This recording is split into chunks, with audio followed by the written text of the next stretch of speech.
Assalamualaikum warahmatullahi wabarakatuh. Shalom, Om Swastiastu, Namo Buddhaya, salam kebajikan. Yang terhormat, Bu Rita Perwitasari, selaku dosen pengampu mata kuliah pemeriksaan akuntansi kelas A, kami dari kelompok 2 ingin mempresentasikan hasil kinerja kami terkait audit investigasi. Berikut adalah daftar nama anggota dari kelompok 2. Kami dari kelompok 2 menciptakan KAP dengan nama KAP Stefani dan rekan. KAP Stefani dan rekan ini menyediakan jasa assurance dan non-assurance, akuntansi, perpajakan, proyeksi keuangan, dan bidang terkait lainnya. Dengan visi yaitu menjadi kantor akuntan publik yang independen, profesional, bertanggung jawab, dan bermanfaat bagi masyarakat. Misinya yaitu sebagai berikut. Yang pertama, memberikan jasa profesional akuntan publik dengan kompetensi tinggi, integritas, transparansi, objektif, dan sesuai standar profesional yang berlaku. Yang kedua, yaitu menciptakan budaya kerja yang sehat dan berkualitas dengan berpedoman pada prinsip-prinsip standar kode etik profesi akuntan publik, standar akuntansi keuangan, dan standar audit yang berlaku. KAP Stefani dan rekan memiliki struktur organisasi sebagai berikut. Yang pertama, terdapat Stefani Amadia sebagai manajer partner, dengan Adelia Putri Nur dan Fiona Novelia sebagai partner. Di bawahnya terdapat Karina Eka sebagai manajer asosiasi, yang memimpin 3 divisi. Yang pertama ada divisi manajer audit, yang dipimpin oleh Bilkis Agustina, dengan Yohana Nandiva sebagai supervisor, Adigana Prawara sebagai senior audit, Reiza Vinda sebagai senior audit, Fani Ananda sebagai junior audit, dan Fitri Anggraini sebagai staff audit. Divisi yang kedua yaitu terdapat manajer akuntansi yang dipimpin oleh Leila Nirma Gantari dengan Angelika Karunavita sebagai supervisor dan Wika Kwana sebagai staff. Divisi yang ketiga dipimpin oleh Katik Desinta dengan manajer perusahaan, serta Devitri sebagai supervisor dan Febiana Tito sebagai staff. Baik, selanjutnya saya akan melanjutkan pemaparan yang telah disampaikan oleh rekan saya. By Choose KAP Stefani dan rekan, KAP Stefani dan rekan hadir untuk membantu Anda dengan tim profesional berpengalaman di berbagai bidang audit investigasi dalam melayani klien dari berbagai macam industri. Kami berkomitmen pada kualitas dengan menggunakan metodologi dan teknologi sistematis serta menjaga komunikasi yang baik dengan klien. KAP Stefani dan rekan menawarkan harga terjangkau dengan layanan bernilai tinggi, dibuktikan dengan reputasi baik di industri audit investigasi. 3 alasan memilih KAP Stefani dan rekan yaitu, pertama, tim ahli kami berpengalaman dalam spesialisasi audit investigasi. Kedua, kami memiliki tim ahli dengan keahlian forensik, akuntansi yang berpengalaman. Ketiga, KAP Stefani dan rekan menggunakan pendekatan yang sistematis dan metodologis untuk memastikan bahwa semua aspek penyimpangan keuangan diidentifikasi dan dianalisis dengan benar. Baik, di sini saya akan menjelaskan tentang kontrak penawaran audit. Jadi di sini kontrak penawaran audit itu digunakan untuk pekerjaan jasa konsultan audit terhadap klien perusahaan yang dituju. Di sini, KAP Stefani dan rekan telah menerima perihal permintaan penawaran jasa audit investigasi. KAP Stefani dan rekan ini menawarkan jasa audit investigasi atas laporan keuangan PT Timah untuk tahun buku yang berakhir pada 31 Desember 2023.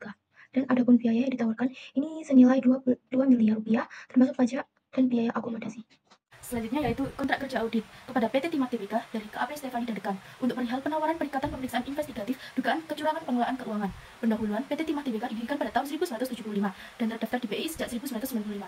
Selama periode 2015 sampai 2022, perusahaan bergerak di bidang produksi dan eksportir logam timah. Diduga terjadi kecurangan pengelolaan keuangan selama periode tersebut. Pemegang saham sepakat untuk melakukan pemeriksaan investigatif. Tujuan pemeriksaan investigasi yaitu untuk mengungkap fakta-fakta terkait dengan kecurangan pengelolaan keuangan, membantu pemangku kepentingan dalam pencapaian suatu kesimpulan atas manfaat laporan pemeriksaan investigatif. Digunakan untuk tindakan litigasi. Dasar pelaksanaannya yaitu standar jasa investigasi atau SJI yang diterbitkan oleh IAPI. Investigasi ini merupakan serangkaian proses yang meliputi mencari, menemukan, dan mengumpulkan fakta secara sistematis dan terukur. Mengungkapkan terjadi atau tidaknya suatu perbuatan dan pelakunya, perlu ditegaskan bahwa yang menentukan terjadi atau tidaknya suatu perbuatan kecurangan, pengelolaan keuangan, atau melawan hukum adalah hakim di pengadilan. Langkah berikutnya yaitu diskusi mengenai lingkup, metodologi, dan biaya pemeriksaan investigatif. Penandatanganan perikatan pemeriksaan investigatif dan pelaksanaan pemeriksaan investigatif. Lingkup dan tujuan penugasan. Yang pertama yaitu lingkup, yang terdiri dari pemeriksaan investigatif terbatas pada penemuan fakta-fakta terkait dugaan kecurangan pengelolaan keuangan, evaluasi atau pengukuran perbuatan dibandingkan dengan kriteria yang ditetapkan. Yang tidak termasuk yaitu perhitungan kerugian keuangan atau keuangan negara, pemberian keterangan ahli. Untuk tujuannya yaitu memberikan temuan faktual atas kecurangan pengelolaan keuangan, yaitu mengidentifikasi dan mendokumentasikan fakta-fakta terkait dugaan kecurangan, menghubungkan fakta-fakta tersebut dengan kriteria yang ditetapkan, menentukan apakah perbuatan tersebut merupakan kecurangan atau tidak, membantu penentuan perbuatan penyimpang atau tidak menyimpang, menganalisis fakta-fakta dengan kriteria yang ditetapkan, menilai apakah perbuatan tersebut melanggar peraturan atau ketentuan yang berlaku, menyimpulkan apakah perbuatan tersebut menyimpang dari standar yang seharusnya, memberikan dasar untuk pengambilan langkah selanjutnya, misalnya yaitu perhitungan kerugian keuangan, pemberian keterangan ahli. Temuan dan kesimpulan dapat digunakan untuk 1. Menentukan langkah hukum yang tepat, 2. Memperkuat tuntunan hukum, yang ketiga yaitu mencegah terjadinya kecurangan di masa depan. Kriteria pembanding yaitu ketentuan internal perusahaan, yaitu kebijakan dan prosedur terkait pengelolaan keuangan dan kegiatan operasional, kode etik dan tata kelola perusahaan, pedoman internal lainnya. Untuk kontrak dan peraturan perundang-undangan yang berlaku yaitu kontrak yang ditandatangani oleh perusahaan. Selanjutnya yaitu pelaksanaan. Untuk tujuan mengumpulkan dan mengevaluasi bukti terkait dugaan dugaan kecurangan pengelolaan keuangan. Yang kedua yaitu pendekatan, berbagi teknik pengumpulan bukti termasuk wawancara, pemeriksaan dokumen dan pengamatan, konfirmasi tertulis dengan pihak terkait untuk bukti tertentu, surat pernyataan dari pihak yang bertanggung jawab atas bukti yang tidak dapat diperoleh, berita acara serah terima bukti, dan yang terakhir digitalisasi bukti. Untuk bantuan ahli, KAP Stefani Dadekan dapat meminta bantuan teknis dari ahli lain di luar KAP untuk bukti tertentu. Setiap tenaga ahli bekerja atas nama KAP Stefani Dadekan dan menjadi tanggung jawab KAP Stefani Dadekan. Untuk pelaporan, penyusunan laporan yaitu berdasarkan standar jasa investigasi atau SJI yang diterbitkan oleh IAPI. Untuk unsur pokoknya yaitu judul, laporan akuntan publik atas pemeriksaan investigatif. Untuk pihak yang dituju, pemberi tugas, deskripsi hal pokok dan kriteria, uraian hasil pelaksanaan pemeriksaan investigatif. Untuk simpulannya yaitu dasar hukum, yang kedua jenis penyimpangan, yang ketiga fakta dan proses kejadian, yang keempat penyebab dan dampak, yang kelima yaitu pihak-pihak yang terkait, yang keenam yaitu bukti. Untuk pembahasan atau ekspos dengan pihak terkait, yang pertama yaitu laporan tentatif dibahas bersama pemberian tugas pihak terkait dan terduga, memberikan kesempatan untuk tanggapan dan atau bukti tambahan, kesepakatan hasil pembahasan dituangkan dalam risalah hasil pembahasan. Untuk finalisasi dan penyerahan laporan finalisasi berdasarkan risalah hasil pembahasan, laporan final hanya diserahkan kepada pemberi tugas, distribusi kepada pihak lain harus dengan persetujuan KAP Stefani Dadekan. Selanjutnya, finalisasi dan penyerahan laporan pemeriksaan investigatif difinalisasi berdasarkan kesepakatan yang tertuang dalam risalah hasil pembahasan akhir. Laporan pemeriksaan investigatif hanya akan kami serahkan kepada pihak yang dituju yang tertera pada laporan akuntan publik atas pemeriksaan investigatif. Distribusi laporan tersebut kepada pihak lainnya dengan mencantumkan nama kami hanya dapat dilakukan dengan persetujuan dari kami. Selanjutnya ada tanggung jawab pemeriksa atau akuntan publik. Tanggung jawab kami adalah melaksanakan dan menyampaikan laporan pemeriksaan investigatif kepada pemberi tugas berdasarkan standar jasa investigasi yang diterbitkan oleh IAPI. Pemeriksaan investigatif ini akan dilaksanakan oleh tim akuntan publik KAP yang memiliki kompetensi dan pengalaman yang cukup untuk perikatan pemeriksaan investigatif dan pekerjaan sejenis. Untuk hal tertentu, misalnya berhubungan dengan teknologi informasi, aspek hukum, dan lainnya yang berhubungan dengan keahlian profesi lain, kami mungkin menggunakan bantuan teknis dari ahli lain di luar KAP Stefani Dadekan. Setiap tenaga ahli tersebut bekerja atas nama KAP Stefani Dadekan dan menjadi tanggung jawab KAP Stefani Dadekan. Kemampuan kami untuk menyelesaikan pemeriksaan investigatif ini juga sangat bergantung pada kerjasama dari pihak-pihak yang terkait, terutama dalam proses pengumpulan bukti. Apabila dalam pelaksanaan pemeriksaan investigatif ini kami menjumpai kondisi dan situasi yang menurut pendapat kami dan sesuai dengan standar etika profesi kami, serta peraturan dan hukum yang berlaku adalah tidak memadai lagi bagi kami untuk melanjutkan penugasan ini, kami dapat menghentikan pemeriksaan dengan pemberitahuan secara tertulis beserta alasan pengunduran kami kepada pemberi tugas. Akan tetapi, sebelum kami menerbitkan pemberitahuan tersebut, kami akan mendiskusikan terlebih dahulu dengan pemberi tugas. Bila terjadi suatu keadaan yang mengakibatkan penghentian atau pengunduran diri kami dari penugasan ini, pemegang saham setuju bahwa kami berhak atas pembayaran yang sewajarnya sesuai dengan keterlibatan kami dalam penugasan ini sampai dengan penghentian jasa kami sesuai dengan surat perikatan ini. Kami tidak mempunyai kewajiban apapun yang mungkin timbul sebagai akibat pengunduran diri kami dari penugasan ini kecuali dalam hal penghentian atau pengunduran tersebut diakibatkan oleh kecurangan, itikat buruk, atau kesalahan yang disengaja dari pihak kami. Kemudian, pemberi tugas, ketepatan simpulan pemeriksaan investigatif yang kami sampaikan dalam laporan pemeriksaan investigatif sangat bergantung kepada bukti yang kami peroleh dan kriteria pembanding yang disepakati antara kami dan pihak-pihak terkait termasuk pemegang saham sebagai pemberi tugas. Oleh karena itu, pemberi tugas bertanggung jawab memberikan akses seluas-luasnya kepada kami untuk memperoleh bukti yang cukup dan tepat. Kemudian, pemberi tugas juga bertanggung jawab memastikan bahwa semua hal yang kami minta dalam rangka pemeriksaan investigatif ini yang dalam kendali pemberi tugas dapat tersedia secara tepat waktu. Hal-hal tersebut dapat berupa data dan laporan keuangan, data dan laporan operasional atau kegiatan, aset berwujud, perangkat lunak komputer, dokumen pendukung transaksi keuangan, dokumen pendukung aktivitas usaha, pedoman pelaksanaan kegiatan keuangan dan operasional atau SOP, peraturan-peraturan perusahaan, waktu, tempat, dan lainnya yang relevan dengan penugasan ini. Selanjutnya ada jangka waktu pelaksanaan. Pemeriksaan investigatif ini mulai dilaksanakan pada saat surat perikatan ini ditandatangani, mulai dari kegiatan perencanaan sampai dengan penyerahan laporan pemeriksaan yang tentatif membutuhkan waktu 40 hari kerja. Jadwal tersebut di atas hanya dapat kami penuhi dengan asumsi tidak terdapat kendala-kendala selama pelaksanaan pemeriksaan investigatif ini yang berada di luar kendali kami. Selanjutnya laporan. Laporan dari hasil pemeriksaan investigatif yang kami serahkan kepada pemberi tugas adalah laporan akuntan publik atas pemeriksaan investigatif sebanyak 5 eksemplar dalam bahasa Indonesia. Unsur pokok laporan kami tersebut seperti yang dijelaskan pada paragraf penyusunan laporan di atas. Honorarium untuk perikatan ini disepakati sebesar 2 miliar rupiah sudah termasuk pajak dengan mekanisme sebagai berikut: 50% dibayarkan pada saat perikatan audit ditandatangani dan 50% dibayarkan pada saat penyerahan laporan final. Atas honorarium tersebut, pemberi tugas wajib memotong pajak penghasilan pasal 23 sebesar 2% dengan nomor NPWP dan atas nama KAP Stefani Dadekan. Perusahaan diminta menyerahkan bukti pemotongan kepada KAP Stefani Dadekan. Pembayaran dilakukan melalui transfer ke nomor rekening BNI KAP Stefani Dadekan atas nama KAP Stefani Dadekan. Honorarium ini kami hitung berdasarkan waktu yang kami perlukan, jumlah personel tim dan tarif per jam kami sesuai dengan tanggung jawab, pengalaman, serta keahlian yang diperlukan, dengan asumsi tidak ada masalah di luar kendali kami yang menjadi kendala penyelesaian pemeriksaan investigatif ini. Tagihan kami tertagih dan terutang pada saat diterima dan dalam kondisi apapun, jatuh tempo dalam waktu 5 hari dari tanggal faktur. Jika faktur kami tidak dibayar tepat waktu, kami mungkin akan menangguhkan pekerjaan lebih lanjut sampai pembayaran dilakukan. Selanjutnya, kerahasiaan informasi. Sesuai dengan kode etik akuntan publik seksi 110 tentang prinsip Dasar Etika, subseksi 114 tentang kerahasiaan dan Undang-Undang Republik Indonesia Nomor 5 Tahun 2011 tentang Akuntan Publik, Stefani dan rekan wajib menjaga kerahasiaan semua informasi yang diperoleh sebagai hasil dari hubungan profesional dan bisnis dengan perusahaan berdasarkan surat perikatan ini.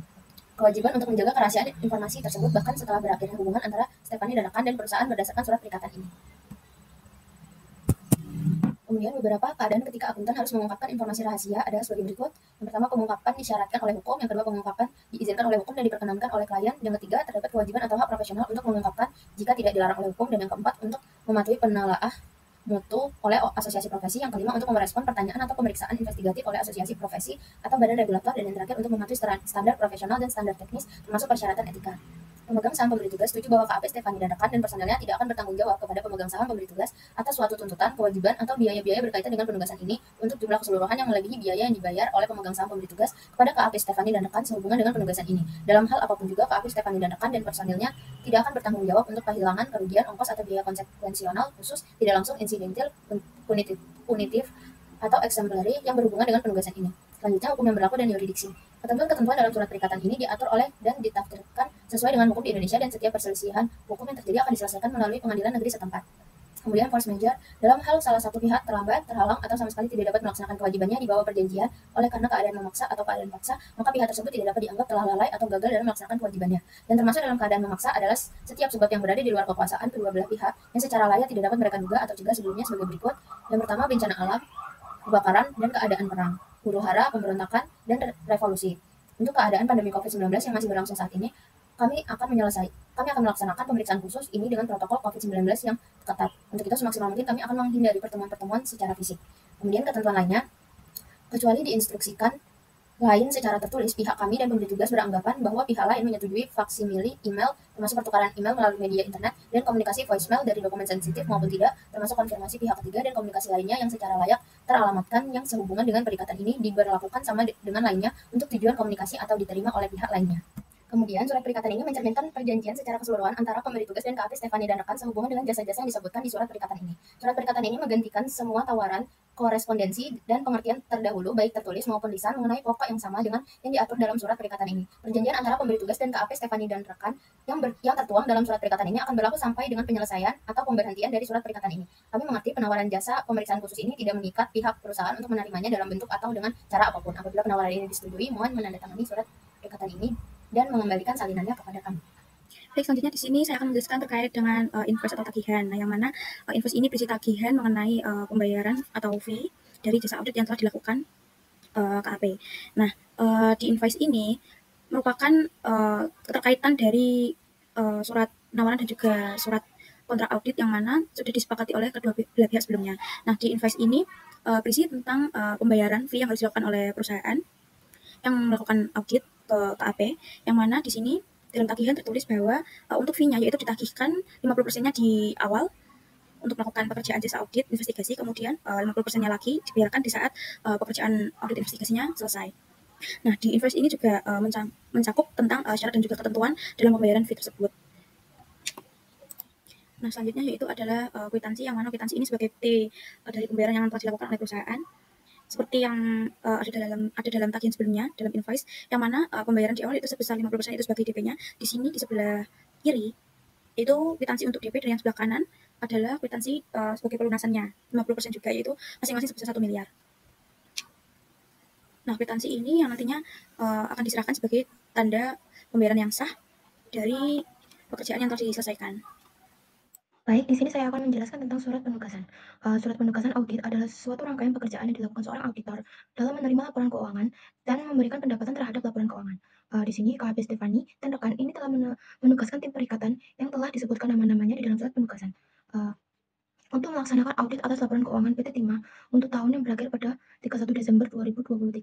Dan adapun tim perikatan tersebut akan melaksanakan perikatan selama 40 hari kerja yang dimulai tanggal 1 Juni hingga 12 Juli 2024.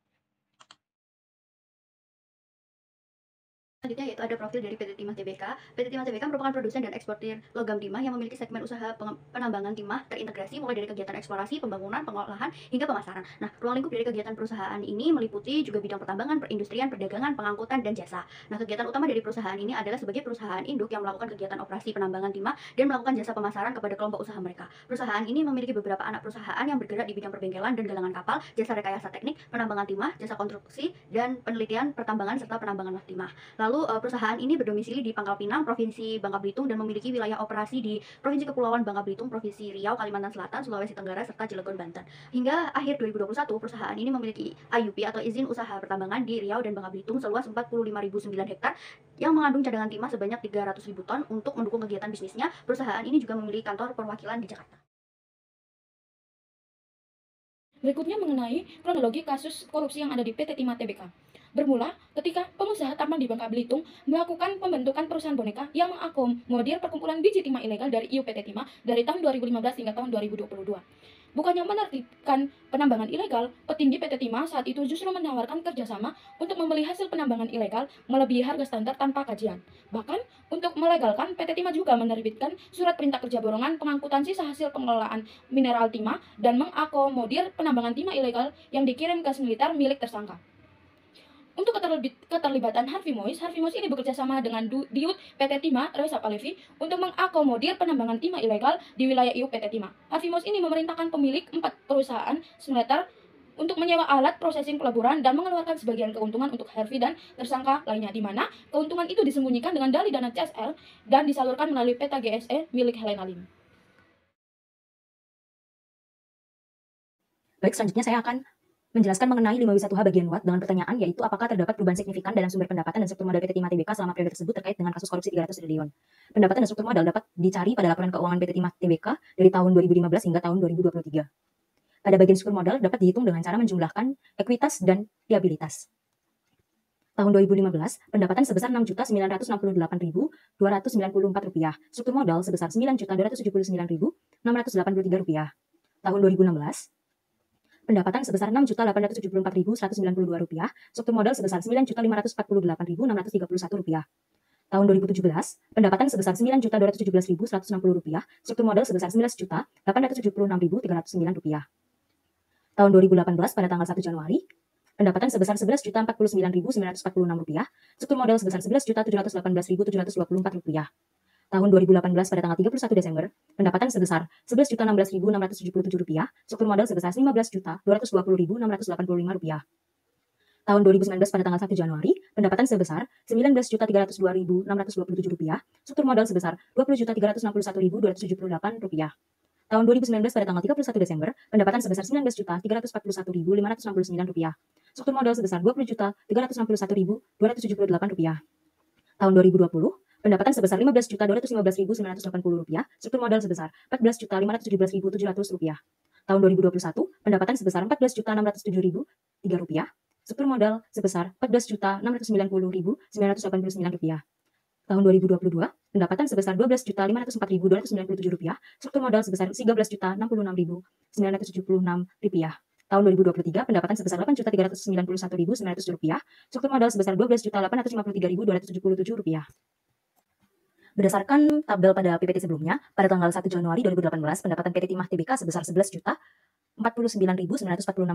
Hingga pada tanggal 31 Desember 2018 terjadi penurunan sebesar Rp11.016.677. Tahun 2019 terjadi kenaikan signifikan sebesar Rp19.302.627.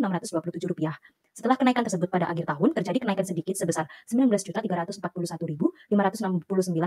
Setelah tahun 2019 terjadi penurunan secara signifikan sebesar Rp15.215.980 pada tahun 2020 hingga tahun 2023. Kemudian selanjutnya yaitu analisis 5W1H yaitu Watt, apakah terdapat perubahan signifikan dalam sumber pendapatan dan struktur modal PT Timah Tbk selama periode tersebut terkait dengan kasus korupsi 300 triliun. Di sini tertera tabel pendapatan usaha PT Timah Tbk yang diambil dari annual report tahun 2019 yaitu pendapatan tahun 2018 dan tahun 2019.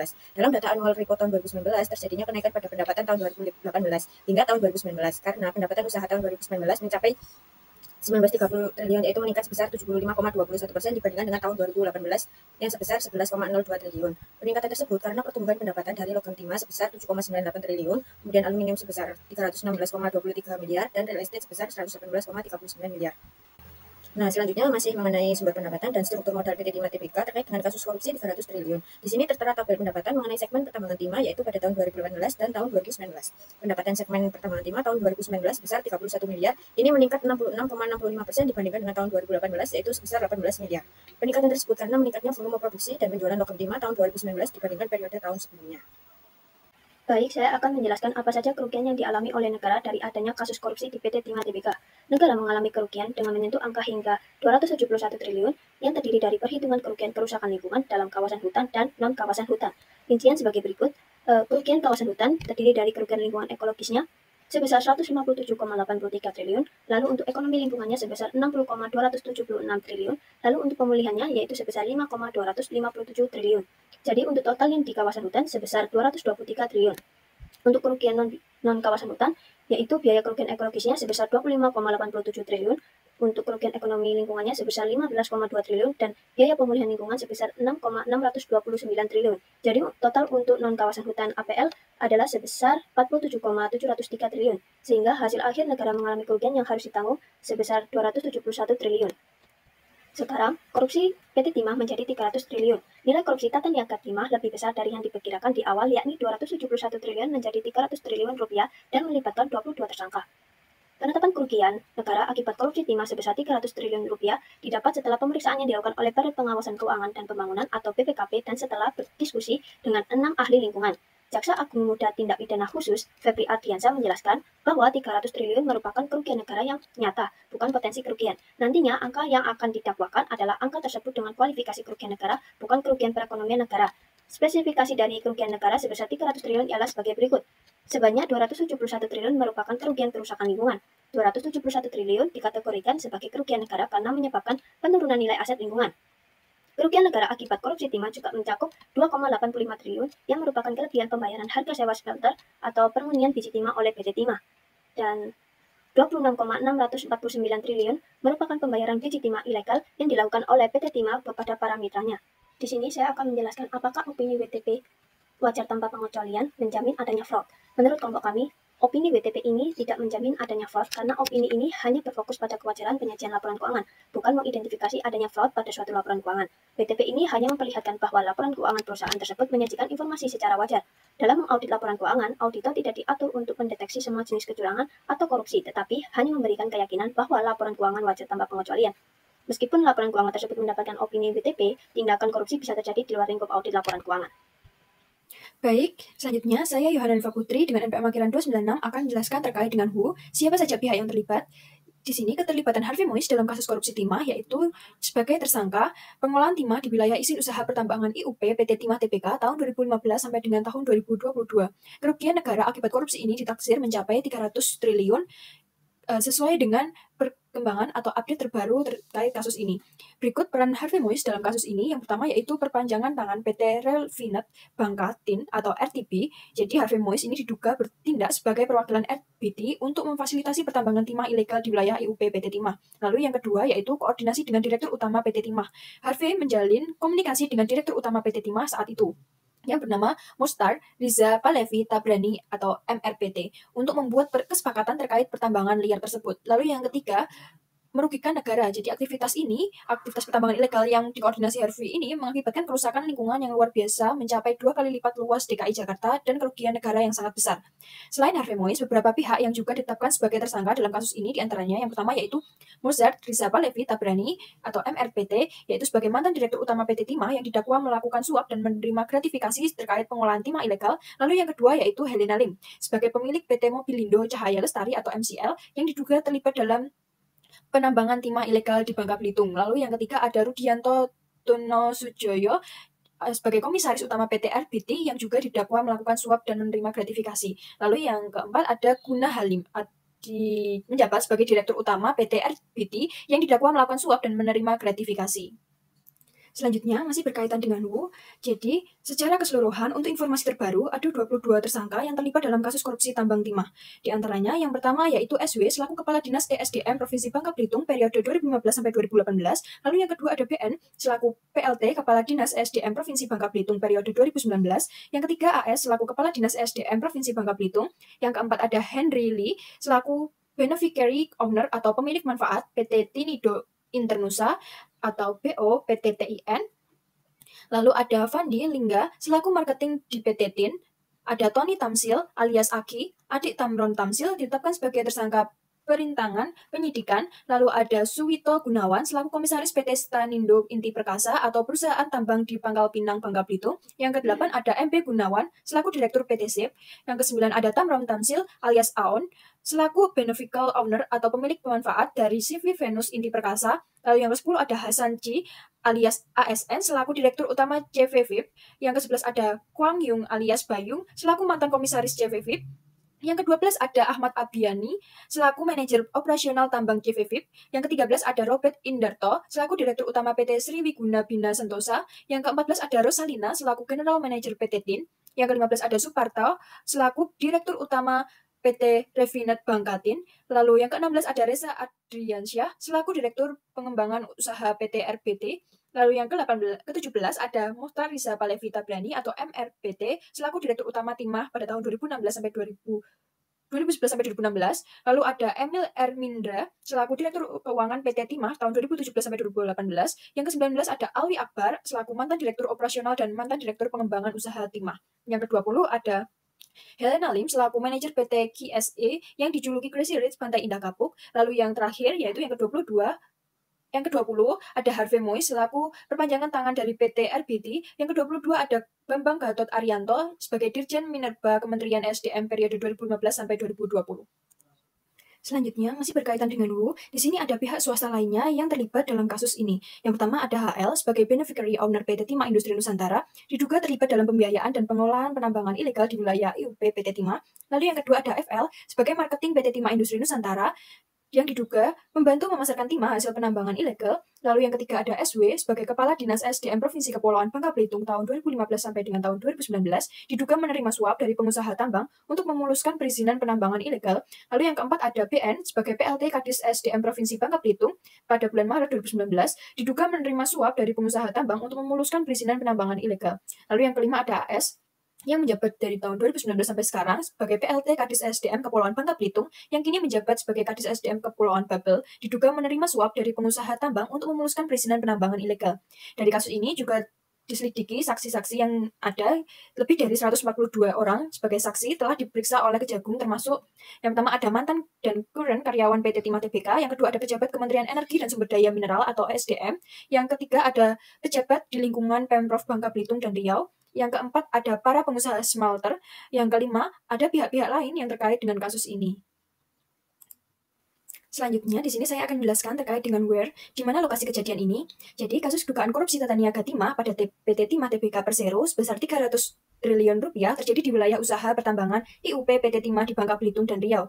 Secara lebih spesifik, lokasi-lokasi yang terkait dengan kasus ini diantaranya, yang pertama ada Bangka Belitung, Kabupaten Bangka, Mentok, Pangkakalang, lalu yang kedua ada Belitung, Kabupaten Belitung Timur, Manggar, Kelapa Kampit, lalu yang ketiga ada Riau, Kabupaten Indragiri Hulu, Tambelang, Rengat Barat. Bagian WEN, kapan kasus korupsi di PT Timah Tbk yang merugikan negara mulai terdeteksi? Jadi kejadian ini mulai terjadi kejanggalan sejak periode 2015 sampai 2022. Namun kasus pelanggaran izin mulai terjadi ketika pada tahun 2018 sampai dengan 2019.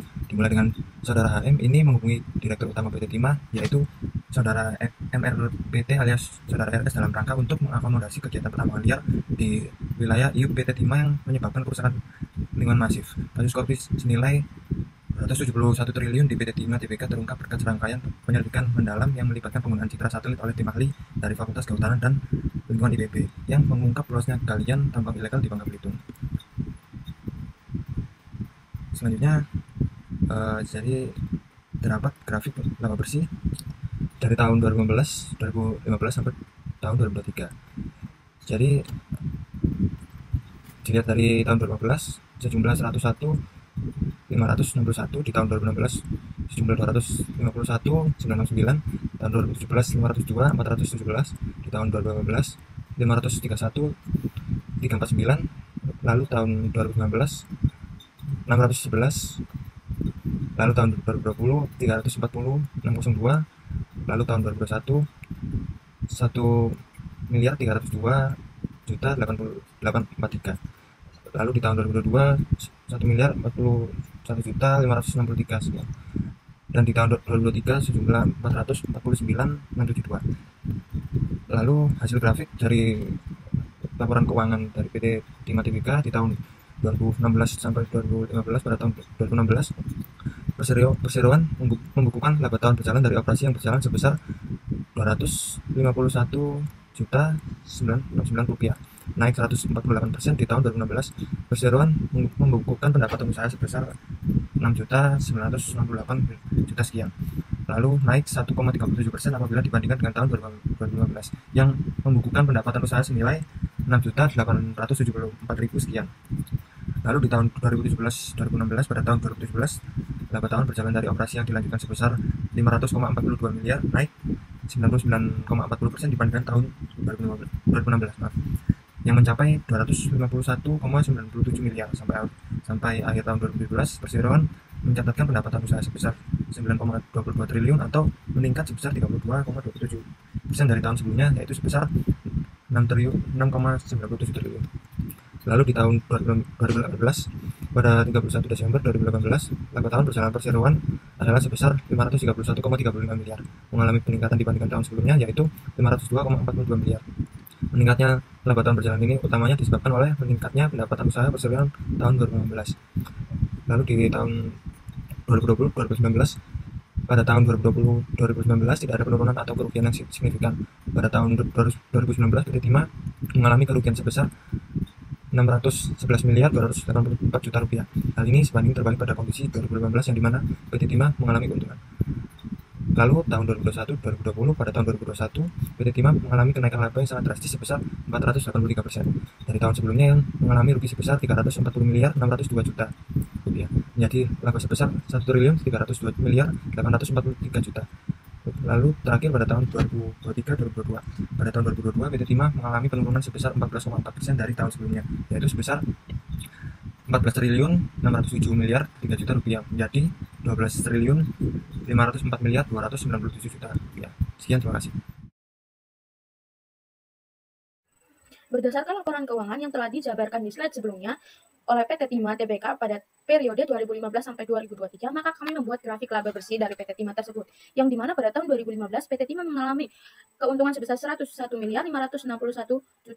Pada tahun 2016 mengalami kenaikan sebesar Rp251.969.000.000. Pada tahun 2017 mengalami kenaikan sebesar Rp502.417.000.000. Pada tahun 2018 mengalami kenaikan sebesar Rp531.349.000.000 dan mengalami penurunan laba bersih atau kerugian pada tahun 2019 sebesar Rp611.284.000.000. Pada tahun 2020 mengalami kerugian sebesar Rp340.602.000.000. Pada tahun 2021 mengalami kenaikan sebesar Rp1.302.843.000. Pada tahun 2022 mengalami penurunan sebesar Rp1.041.563.000 dan pada tahun 2023 mengalami kerugian sebesar Rp449.672.000. Baik, untuk selanjutnya yaitu hasil dari grafik, yaitu pada 2016 laba operasi naik sebesar 148% dibandingkan dengan 2015. Sedangkan untuk 2017 laba tahun berjalan dari operasi yang dilanjutkan sebesar Rp502,42 miliar, naik 99,40% dibandingkan tahun 2016. Sedangkan untuk 2018 laba tahun berjalan sebesar Rp531,35 miliar, mengalami peningkatan dibanding tahun sebelumnya yaitu Rp502,42 miliar. Dan untuk tahun 2020-2019 tidak ada penurunan atau kerugian yang signifikan. Pada tahun 2019 PT Timah mengalami kerugian sebesar Rp611,28 miliar. Hal ini berbanding terbalik pada kondisi 2018 yang dimana PT Timah mengalami keuntungan. Dan untuk tahun 2021 PT Timah mengalami kenaikan laba yang sangat drastis sebesar 483% dari tahun sebelumnya yang mengalami rugi sebesar Rp340,602 miliar menjadi laba sebesar Rp1,3 triliun. Dan untuk tahun 2022 laba bersih PT Timah turun yakni menjadi Rp1,04 triliun dari Rp1,3 triliun. Di tahun 2021 turun sebesar 20,06%, sedangkan untuk tahun 2023 laba turun sebesar 143% dari laba sebesar 1,3 triliun di tahun 2022 menjadi rugi sebesar 400 miliar. Selanjutnya di sini saya akan menjelaskan bagian why mengapa korupsi 300T dapat terjadi. Kasus korupsi besar yang melibatkan PT Timah Tbk di Indonesia mencuat dengan jumlah kerugian yang awalnya mencapai 271 triliun dan melibatkan 21 tersangka menjadi 300 triliun dan melibatkan 22 tersangka. Kasus ini bermula dari dugaan korupsi dalam tata niaga komoditas timah yang terjadi antara tahun 2015 hingga tahun 2022. Kerugian negara sebesar 271T dan sekarang menjadi 300 triliun tidak hanya dalam bentuk finansial tetapi juga kerusakan lingkungan yang signifikan.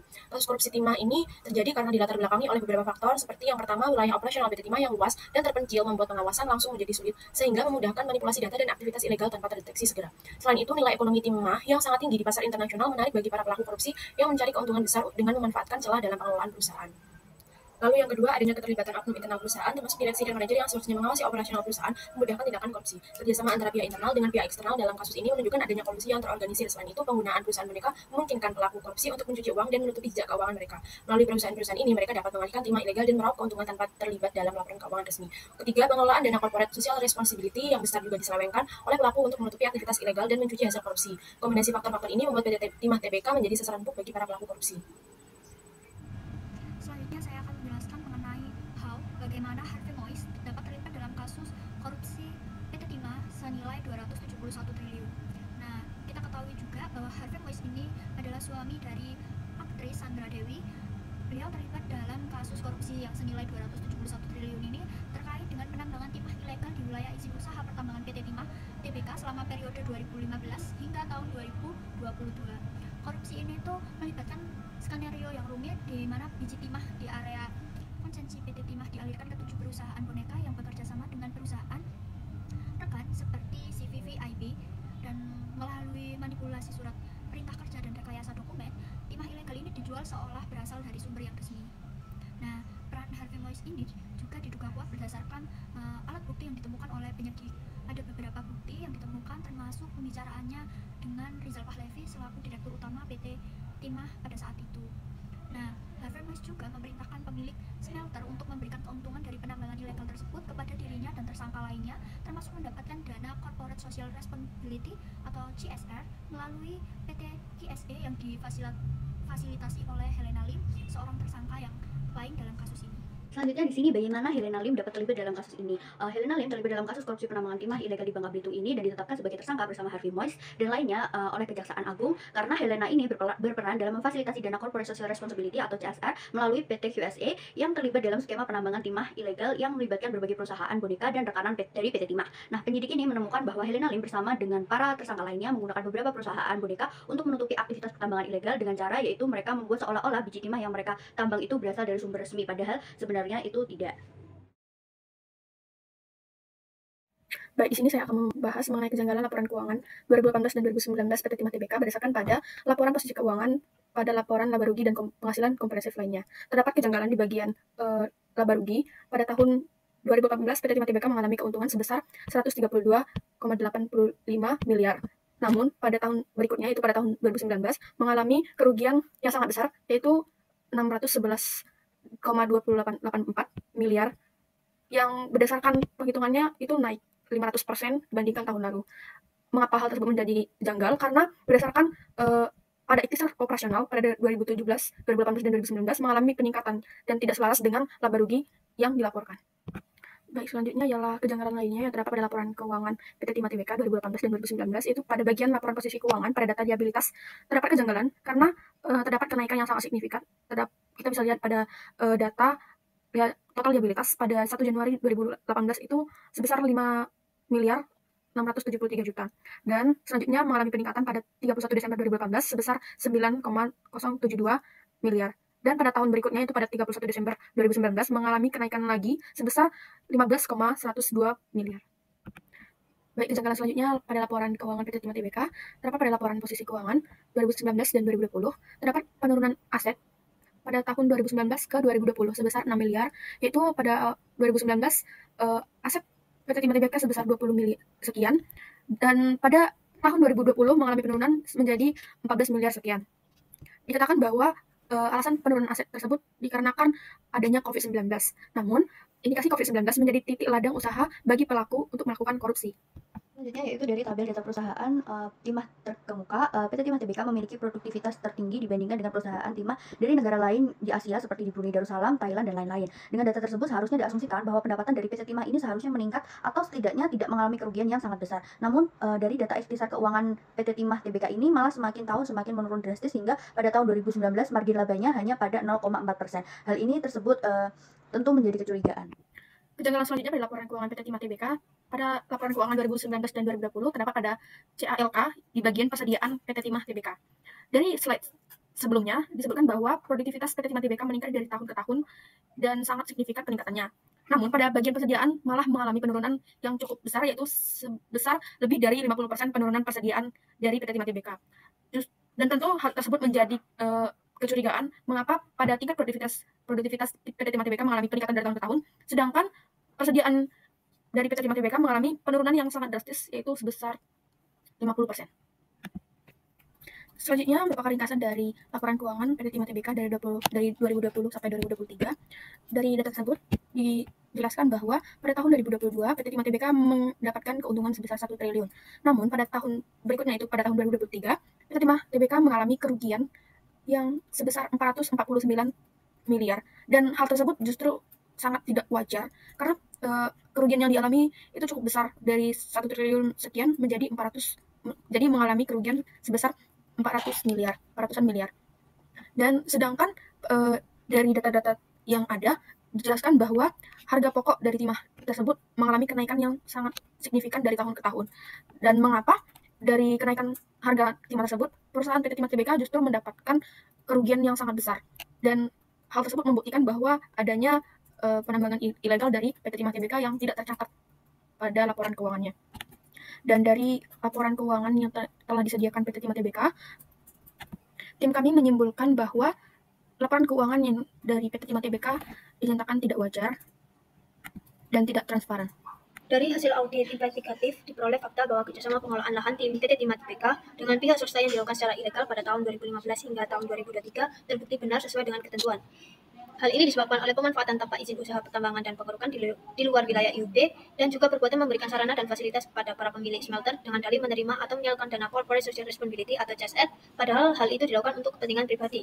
Akibatnya menimbulkan kerugian keuangan negara mencapai 300 triliun dari sebelumnya sebesar 271 triliun yang berupa kemahalan harga sewa smelter oleh PT Timah Tbk sebesar 2,28 triliun, pembayaran biji timah ilegal oleh PT Timah Tbk kepada mitra tambang PT Timah Tbk sebesar 26,649 triliun, kerugian keuangan negara karena kerusakan lingkungan sebesar 271,0069 triliun. Hal ini masuk ke dalam kerugian negara karena di dalam konteks neraca sumber daya alam dan lingkungan, kerusakan yang ditimbulkan oleh tambang ilegal merupakan residu yang menurunkan nilai aset lingkungan secara keseluruhan. Sekian presentasi dari kelompok 2 terkait audit investigasi di PT Timah Tbk. Mohon maaf jika ada kesalahan dalam penyampaian informasi maupun kesalahan kata dalam mempresentasikannya. Wassalamualaikum warahmatullahi wabarakatuh.